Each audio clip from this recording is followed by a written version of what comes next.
Herzlich willkommen zur neuen Folge unserer Führung durch das Deutsche Marinemuseum. Heute geht es um die Gründungsphase der deutschen Marine im Jahr 1848. 1848 herrscht Revolution in Deutschland.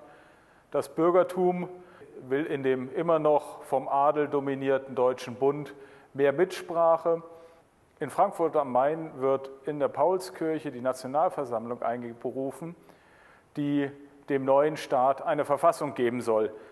Deshalb ist dieser Zweispitz, den wir hier unten sehen, mit der Kokarde, mit den Nationalfarben Schwarz, Rot, Gold, das vielleicht wichtigste Objekt in diesem Ensemble. Es deutet darauf hin, wie wichtig die Idee der Nation in dieser Phase ist.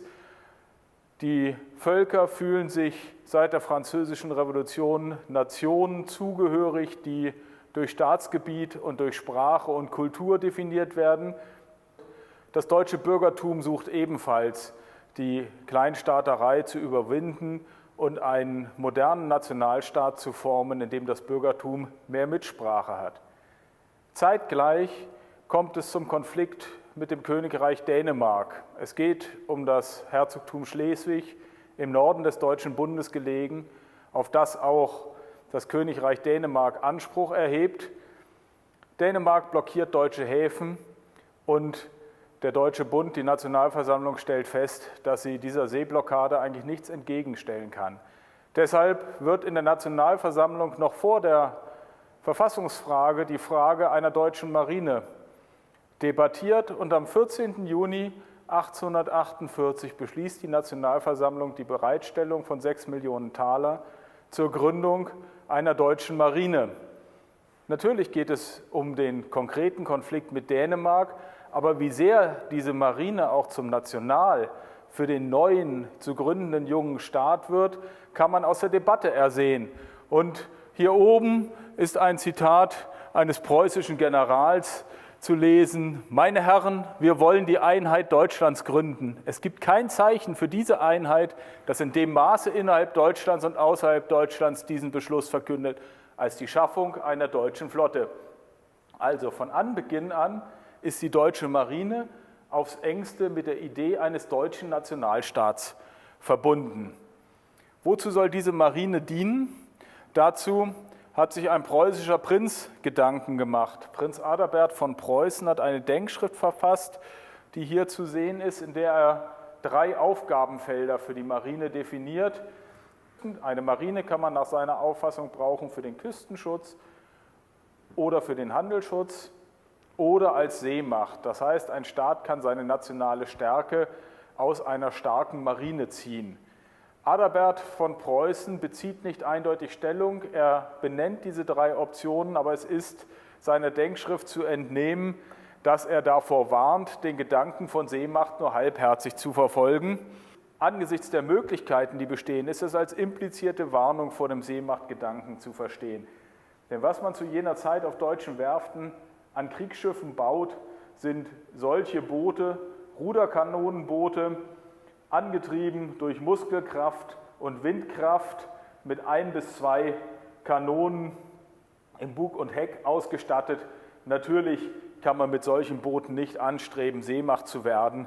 Sie dienen dem Küstenschutz und werden dafür gebaut. Große moderne Einheiten, wie man sie auf diesem idealisierenden Gemälde sieht, die muss man zu jener Zeit im Ausland ankaufen. Das erste Flaggschiff des Deutschen Bundes, der Bundesflotte, wird die ehemalige Britannica, die unter dem Namen Barbarossa fahren wird. Später kauft man auch ein amerikanisches Schiff, die United States, die den Namen Hansa erhält. Beide Namen Verweise auf das Mittelalter und das damals starke Heilige Römische Reich Deutsche Nation zeigen natürlich, dass man durchaus Ambitionen hatte, größer zu werden, indem man bereits mit den Namen dieser damals modernen Einheiten auf eine ruhmreiche mittelalterliche Vergangenheit verweist, die in der napoleonischen Epoche untergegangen ist. So kann man auch in dieser Programmatik sehen, wie sehr der Marinegedanke mit einem Nationalstaatsgedanken und mit einem Wunsch nach nationaler Bedeutung verbunden ist. Die Aufgabe, diese Marine auszubilden und auszustatten, erhält der ehemalige Fregattenkapitän Karl Rudolf Bromme, der Admiral der Bundesflotte wird. Auch er verfasst eine Schrift, die Marine, in der er Führungs- und Ausbildungsgrundsätze verfasst. Und ein Grundsatz ist für die damalige Zeit bemerkenswert. Wir sehen hier die prächtigen Epauletten, die zu einer Admiralsuniform damals gehörten. Und er warnt in seiner Schrift die Marine davor, dass die Offiziere ihre Autorität aus den Epauletten und aus ihrer Stellung ziehen sollen, sondern er sagt, sie müssen ihre Autorität aus vorbildhaftem Verhalten ableiten. Insofern ist diese Marine durchaus von einer maßvollen Mäßigung mit Blick auf das Machbare im Auftrag wie auch von modernen Führungsgrundsätzen geprägt. Und auch wenn sie nicht lange Bestand hatte, denn mit dem Scheitern der Nationalstaatsidee, mit der Auflösung der Paulskirchenversammlung war keiner bereit mehr, sie zu finanzieren. Sie wurde 1852 versteigert. Auch wenn sie also in ihrer Reichweite begrenzt war, entfaltete sie doch eine langfristige Wirkung und ist für uns heute als Bezugspunkt noch durchaus interessant. Vielen Dank fürs Zuhören.